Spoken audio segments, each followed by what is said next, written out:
গ্রাম ছাড়াই ওই রাঙা মাটির পথ আমার। হ্যালো এভরিওয়ান, তোমরা সবাই কেমন আছো? আশা করছি সবাই ভালো আছে আর আমরাও ভালো আছি। তো আমি মামা বাড়িতে থাকাকালীন আমরা একদিন ফেস প্যাক বানিয়েছিলাম। এখানে ছিল কাঁচা দুধ আর কাঁচা হলুদ, সেটাকেই মিক্স করে আমরা সবাই মিলে মুখে একদম ভূতের মতো মেখে নিয়েছিলাম। এইখানে আছে দুধ আর হলুদ, আর এটা হলো আমার মামা বাড়ি, ছোট্টখাট্ট একটা বাড়ি। আর এইটা হলো মন্দির। আর এইখানে যে আলপনাটা দিয়েছে না, ওইটা ওই ছোটো বোনটাই দিয়েছে। খুব সুন্দর ছবি আঁকে আর ডিজাইনও করে। আর একটা জিনিস দেখাচ্ছি, এই যে দাদু দিদা, দাদু দিদাকে সাইডেই রেখেছে পাশাপাশি। এখন ডিমকি কি করতেছে দেখার পালা। ডিমকি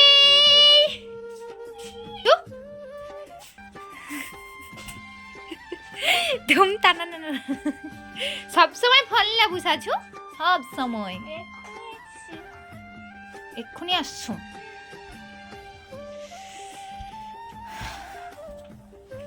না, ডিমকি কি করতেছে দেখি।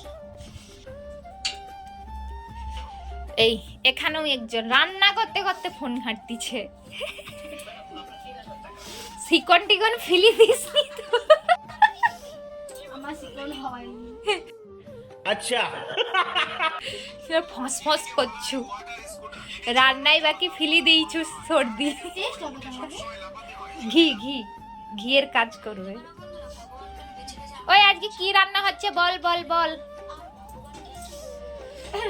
ফুলকপির তরকারি হচ্ছে, পুঁই মিষ্টির চচ্চড়ি, শাক ভাজা আর আলু ভাতে ভাত। গাইস, আমরা গরিব মানুষের এইটুকুনি খাদ্য। না, গরিব টরিব কিছু নয়, আসলে আজকে নিরাম, আজকে লক্ষ্মী পুজো হয়েছে। দেখা যাচ্ছে আমাকে কালা না? তবে তাই আজকে নিরাম। আজ আমাদের বৃহস্পতিবার লক্ষ্মী পুজো, তার জন্য আজ নিরামিষ।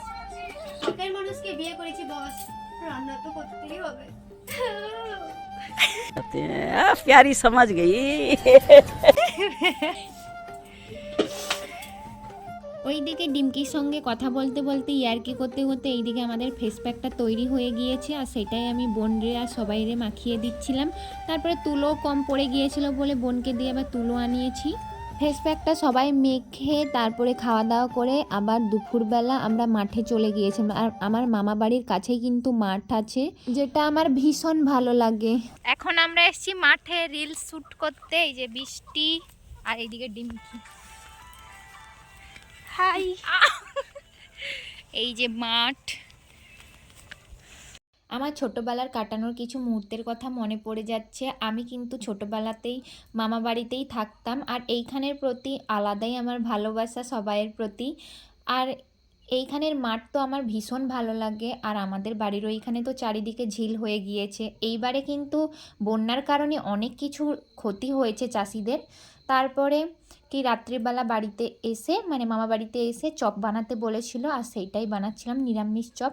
আমি প্রথমে ভাবছিলাম যে কেমন খেতে হবে, কিন্তু খেতে কিন্তু টেস্টি হয়েছিল নিরামিষ চপ। আর জানো তো, আমি ভেবেছি যদি আমি কিছু নাই জীবনে করতে পারি, তাহলে আমি ভেবেছি একটা চপ দোকান নিয়ে খুলে বসবো। তারপরে যাই হোক, সন্ধ্যাতে খেতে বসে পড়েছিলাম। এই এত কিছু নিয়ে খেতে তো পারিনি, এত কিছু সবাই মিলে তারপরে একসঙ্গে করে খাচ্ছিলাম। আর সবাই মিলে খাওয়ার ব্যাপারটাই তো আলাদা, বিশেষ করে আবার মুড়ি সবাই মিলে খাচ্ছিলাম। হেভি সুন্দর এনজয় করেছি এই কদিন, যতদিন মামা বাড়িতে ছিলাম। আর আজকের ভিডিওটা কেমন লাগলো সবাই কিন্তু কমেন্টে জানিও। আর আজকের ভিডিওটা একটু বড় হয়েছে, কষ্ট হলেও একটু দেখে নিও। তো দেখা হচ্ছে নেক্সট ভিডিওতে।